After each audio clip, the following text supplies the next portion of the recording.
नमस्कार विद्यार्थी मित्रांनो, युनिक अकॅडमी ठाणेच्या यूट्यूब चॅनलमध्ये मी प्रतीक कामत तुम्हा सगळ्यांचं स्वागत करतो. द युनिक अकॅडमी ठाणेच्या वतीने करंट अफेअरच्या संदर्भात वेगवेगळ्या पद्धतीचे जे सेशन्स आहेत ही आपण सुरू करत आहोत. एमपीएससी 2024 आणि 25 मध्ये ज्या काही परीक्षा आहेत, जसं की कंबाईन गट ब आहे, गट क आहे, अशा सगळ्या परीक्षांसाठी तुम्हाला ही सिरीज अत्यंत उपयुक्त ठरेल. तर आजच्या या सेशनमध्ये आपण करंट अफेअरच्या वेगवेगळ्या एमसीक्यूज वर डिस्कशन करणार आहोत. हा व्हिडिओ शेवटपर्यंत बघा. आपल्या युट्यूब चॅनलला जर तुम्ही सबस्क्राईब केलं नसेल तर सबस्क्राईब करायला विसरू नका आणि आपल्या विद्यार्थी मित्रांसोबत हा व्हिडिओ जास्तीत जास्त शेअर करा. चला तर मग सुरू करूयात आपल्या आजच्या सेशनला. बघा, सगळ्यात पहिला प्रश्न करंट अफेअरच्या संदर्भातला आहे, तो आहे पॅरिस ऑलिम्पिकच्या संदर्भात. राज्यसेवा पूर्व परीक्षा 2024 मध्ये सुद्धा अशा पद्धतीचा प्रश्न विचारलेला होता. त्यामुळे पॅरिस ऑलिम्पिक ही जी क्रीडा प्रकारातली स्पर्धा आहे ती आपल्या एक्झामसाठी अतिशय महत्वाची. बघा, 3 विधान आहेत. अविधान आहे, पॅरिसमध्ये पहिल्यांदाच ही स्पर्धा आयोजित केली होती का? ब, या स्पर्धेच्या उद्घाटन प्रसंगी भारताकडून मनू भाकर हिने ध्वजवाहकाची भूमिका बजावली होती का? आणि क विधान आहे, या स्पर्धेत भारताने 6 पदकं मिळवून 71वे स्थान मिळवले होते का? म्हणजे हे 3 वेगवेगळ्या पद्धतीच्या गोष्टी आहेत पॅरिस ऑलिम्पिकच्या संदर्भात. तर त्याच्यातून आपल्याला योग्य विधान ओळखायची आहेत. फक्त अ आणि ब योग्य आहे का? फक्त ब आणि क योग्य आहे का? फक्त अ आणि क योग्य आहे का? तर सर्व विधानं योग्य आहेत. तर त्याच्यातलं अविधान जे आहे ते चुकलेलं आहे. पॅरिसमध्ये ही स्पर्धा 2024 मध्ये आयोजित केलेली होती, मात्र ही पहिल्यांदाच पॅरिसमध्ये स्पर्धा आयोजित केलेली नाही. याच्या आधी सुद्धा पॅरिसमध्ये स्पर्धा झालेल्या आहेत. त्यामुळे अविधान जे आहे ते चुकलेलं आहे. ब आणि क विधान मात्र बरोबर आहे. तर याचं उत्तर येत आहे 2. तर बघा, पॅरिसमध्ये याच्या आधी 2 वेळा ऑलिम्पिक स्पर्धा आयोजित केली आहे, 1900 आणि 1924. आणि आता तिसरी जी स्पर्धा होती, तिसऱ्यांदा ती 33वी ऑलिम्पिक स्पर्धा होती, 2024 मध्ये आयोजित केली होती. त्याची जी थीम होती, लेट्स मूव्ह अँड सेलिब्रेट, ही या पॅरिस ऑलिम्पिक 2024 जी आहे ती थीम होती. तर ही आपल्या एक्झामसाठी महत्वपूर्ण गोष्ट आहे. पॅरिसमध्ये 2024 मध्ये स्पर्धा आयोजित केल्या होत्या, पण त्या पहिल्यांदा नव्हत्या. त्याच्यानंतरचा जो एक पार्ट आहे तो आहे त्याचा जो मॅस्कोट किंवा जो मुखवटा म्हणतो तो एक पार्ट आहे. आणि त्याच्यानंतरचा जो मुद्दा आहे तो आहे भारतीय संघ. भारतीय संघाच्या वतीने जे ध्वजवाहकाची भूमिका बजावली होती सुरुवातीच्या आणि शेवटच्या, म्हणजे उद्घाटनाच्या वेळेला आणि पॅरिस ऑलिम्पिक संपताना भारतातर्फे 2 खेळाडू जे आहेत हे ध्वजवाहक म्हणून गेलेले होते. त्याच्यातलं सुरुवातीला पी.व्ही. सिंधू आणि शरद कमल या दोघांचा समावेश होता. आणि शेवटच्या याच्यामध्ये जे आहे मनू भाकर आणि पी.आर. श्रीजेश, याच्यापैकी मनू भाकर आहे आणि पी.आर. श्रीजेश आहे, हे भारतीय संघाचे ध्वजवाहक होते. शेवटच्या म्हणजे उद्घाटनाच्या वेळेला 2 आणि शेवटच्या वेळेला 3. उद्घाटनाच्या वेळेला 2 होते, पी.व्ही. सिंधू, शरद कमल, आणि जेव्हा संपलं तेव्हा या 2 खेळाडूंचा समावेश होता. चला पुढच्या प्रश्नाकडे आपण जाऊयात. पुढच्या प्रश्नाकडे जाण्याच्या आधी भारताचा क्रमांक आपण बघितला, पण पहिले 5 देश कोणते होते? तर अमेरिका आहे, 126 पदकं मिळवली होती त्यांनी.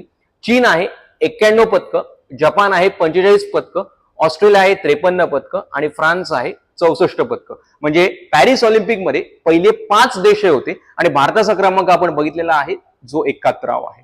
चला पुढच्या प्रश्नाकडे आपण जाऊयात.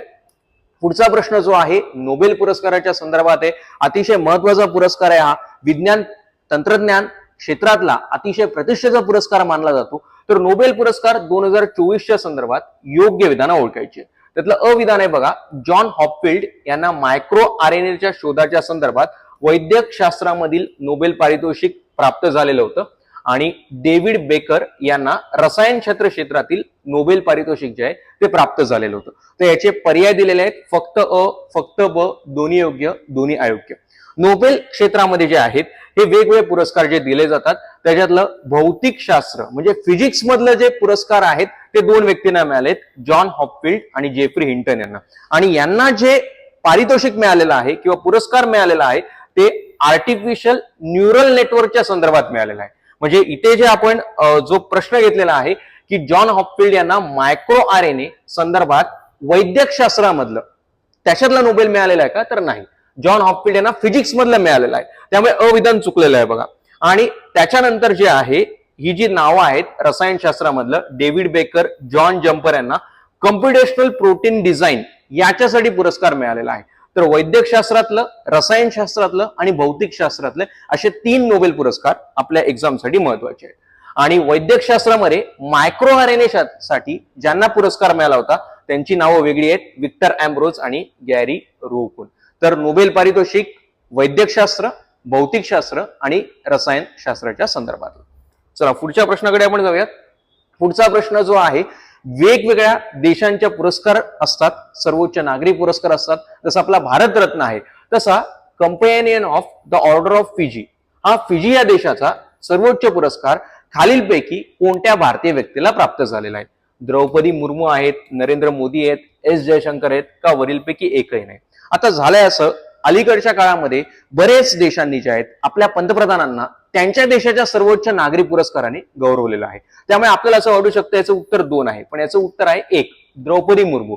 तर द्रौपदी मुर्मू या ज्या आहेत त्या ऑगस्ट 2024 मध्ये फिजी या देशाच्या दौऱ्यावर होता आणि म्हणून त्यावेळेला त्यांना हा पुरस्कार जो आहे companion of order of Fiji हा पुरस्कार प्राप्त झालेला आहे.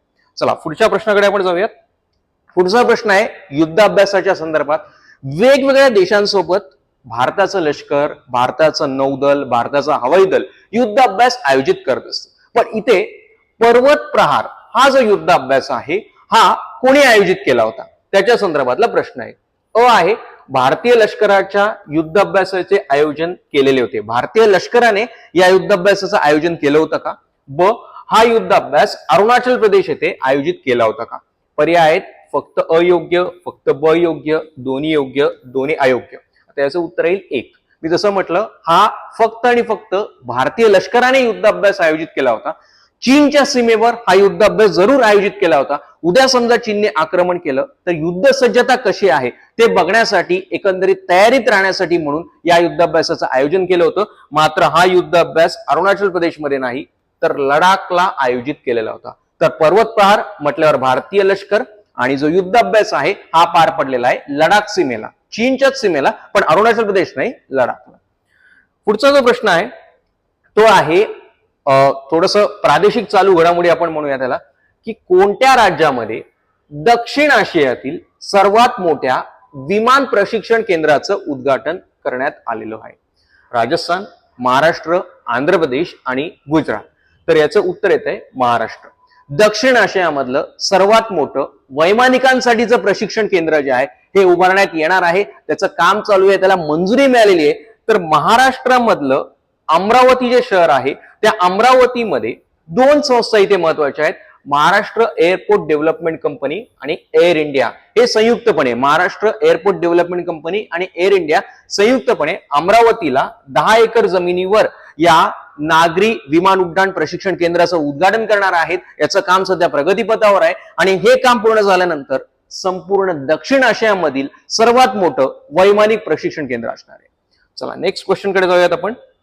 हा प्रश्न विज्ञान तंत्रज्ञान क्षेत्रामधला आहे पण थोडासा वेगळा आहे.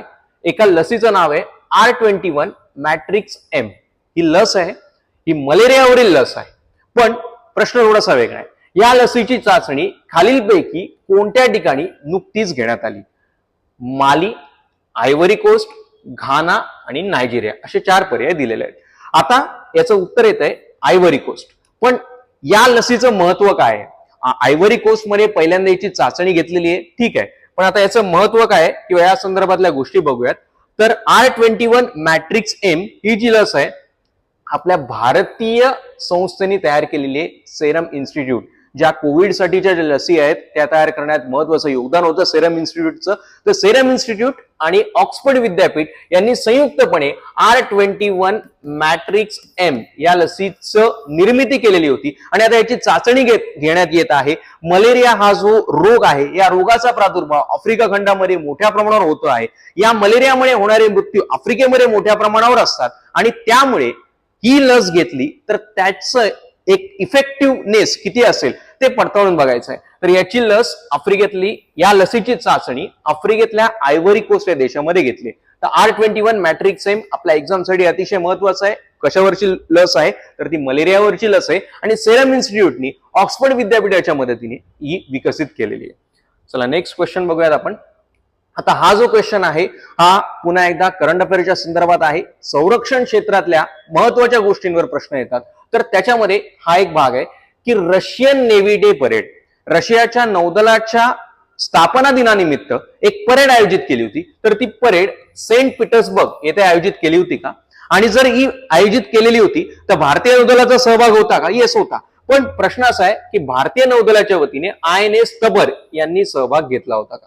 म्हणजे आता इथे चर्चेतली युद्ध नौका आपण म्हणूयात ती येते INS तबर. तर आता याचं उत्तर आहे 3. दोनही विधानं योग्य आहेत. तर रशियन नेव्ही डेचं आयोजन जे आहे रशियन नौदलाच्या वतीने सेंट पीटर्सबर्ग येथे केलं होतं. आणि INS तबर ही बेसिकली रशियन बनावटीची युद्ध नौका आहे. ती भारताने जे आहे आपल्या ताफ्यामध्ये समाविष्ट केलेली होती आणि त्याचं जे आहे समावेश झाल्यानंतर आता रशियन नेव्ही डे जो साजरा झाला सेंट पीटर्सबर्गला तिथे INS तबरने सहभाग घेतला होता. त्यामुळे INS तबर रशियन नेव्ही डेच्या परेडमध्ये सहभाग.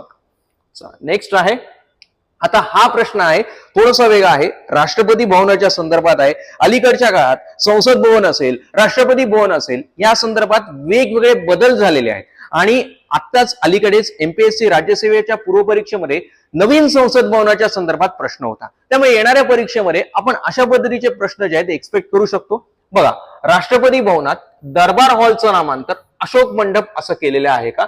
आणि राष्ट्रपती भवनातील गणतंत्र मंडपाचं नामांतर लोकशाही मंडप असं केलेलं आहे का? 2 विधान आहेत, एक आहे दरबार हॉल आणि दुसरं आहे गणतंत्र मंडप. राष्ट्रपती भवनामध्ये 2 दालनं आपण ज्याला आपण म्हणू शकतो, त्यातलं एक आहे दरबार हॉल आणि दुसरं आहे गणतंत्र मंडप. दरबार हॉलचं नामांतर अशोक मंडप आहे का आणि गणतंत्र मंडपाचं नामांतर लोकशाही मंडप आहे का? तर आता याचं योग्य उत्तर येत आहे 4. दरबार हॉलचं जे नामांतर आहे, बघा राष्ट्रपती भवन जे आहे 1912 ते 1929 या कालावधीमध्ये बांधलेलं होतं आणि या ठिकाणी जो दरबार हॉल आहे हा महत्वाचा काय, तर पहिल्यांदा जे आपलं भारताचं सरकार स्थापन झालेलं 1947 साली त्याचा शपथविधी जो आहे हा या ठिकाणी पार पडलेला होता. तर दरबार हॉलचं नामांतर आता केलंय गणतंत्र मंडप. राष्ट्रपती भवनामध्ये जो दरबार हॉल आहे त्याचं नामांतर झालंय गणतंत्र मंडप आणि अशोक हॉल जो होता याचं नामांतर केलंय अशोक मंडप.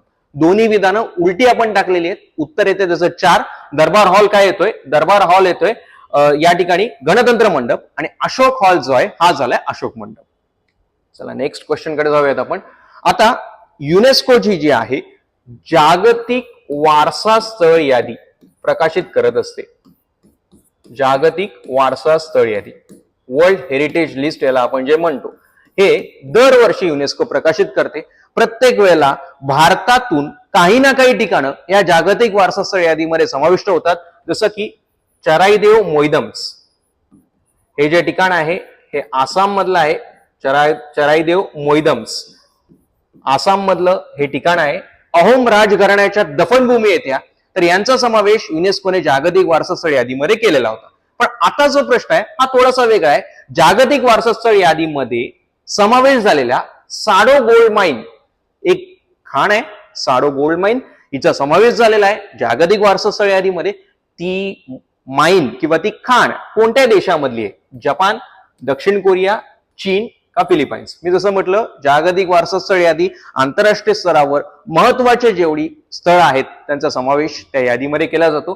त्याच्यातली साडो माइन्स तुमची आहे जपान मधली. आता हिचा समावेश झालेला आहे, ही जपान मधली खाण आहे, हिला ऐतिहासिक आणि सांस्कृतिक संदर्भ आहे आणि या साडो माइन्स किंवा या साडो सोन्याच्या खाणीचा समावेश जागतिक वारसा स्थळ यादीमध्ये व्हावा यासाठी जपान प्रयत्न करत होता. पण त्याला एका देशाचा विरोध होता, दक्षिण कोरियाचा विरोध. कारण महायुद्धाच्या काळामध्ये जे आहे जपान आणि कोरिया यांच्यात संघर्ष चालू होता आणि या गोल्ड माइन ज्या आहेत साडो गोल्ड माइन, या साडो गोल्ड माइन मध्ये जे आहेत बऱ्याच कोरियन नागरिकांना किंवा कोरियन मजुरांना नियुक्त केलेलं होतं आणि तिथे काही दुर्घटना झालेली होती. त्यामुळे कोरियाचा या साडो गोल्ड माइनचा समावेश करण्यावरून विरोध होता. कारण त्यांचं म्हणणं होतं हा इतिहास आहे, ऐतिहासिक स्थळ आहे, पण रक्तरंजित ऐतिहासिक स्थळ आहे. आमच्या कोरियन कामगार किंवा नागरिकांच्या रक्तामुळे ती साडो माइन प्रसिद्ध झाली. पण आता युनेस्कोने तो विरोध डावलून या साडो गोल्ड माइनचा समावेश केलेला आहे, तर ती महत्वपूर्ण आहे, ही आहे जपानमधली. चला नेक्स्ट क्वेश्चन जो आहे हा प्रश्न अंमली पदार्थ विरोधातल्या हेल्पलाईनच्या संदर्भात आहे. ड्रग्सच्या संदर्भात सरकार वेगवेगळं पावलं उचलते, तर तशीच अंमली पदार्थ विरोधी एक हेल्पलाईन कार्यान्वित केलेली आहे. हेल्पलाईन कुठल्याही पद्धतीची अंमली पदार्थांच्या संदर्भात मदत करू शकेल. Narcotics helpline, anti narcotics helpline म्हणून असं हिला ओळखलं जातं, पण तिचं एक स्पेसिफिक नाव आहे, मानस नमोस नार्को का उन्मेष? या चौघातून आपल्याला एक नाव सिलेक्ट करायचं आहे. तर याचं योग्य उत्तर आहे मानस. भारतातली पहिली अंमली पदार्थ विरुद्ध एक हेल्पलाईन सुरू केलेली आहे, तिचं नाव आहे मानस. आपल्या एक्झामसाठी अतिशय महत्वपूर्ण गोष्ट आहे. तर मानसचा फुल फॉर्म बघून घेऊयात. मादक पदार्थ निषेध असूचना केंद्र. मादक पदार्थ निषेध असूचना केंद्र म्हणजे मादक पदार्थांच्या संदर्भात कुठलीही तक्रार तुम्हाला नोंदवता येईल. भारतातली पहिली ही अंमली पदार्थ विरुद्ध हेल्पलाईन जी आहे ही नुकतीच कार्यान्वित करलेली आहे. तर अशा पद्धतीने हे महत्वपूर्ण काही गोष्टी होत्या. त्या महत्वपूर्ण गोष्टीवर आधारित एमसीक्यू जे आहेत, जे आजच्या सेशनमध्ये आपण डिस्कस केलेले आहेत. अशाच पद्धतीचे नवनवीन व्हिडिओ तुम्हाला बघायचे असतील तर आमच्या युट्यूब चॅनलला सबस्क्राईब करायला विसरू नका. आपला हा जो व्हिडिओ आहे हा आपल्या विद्यार्थी मित्रांसोबत जास्तीत जास्त शेअर करा. Thank you very much.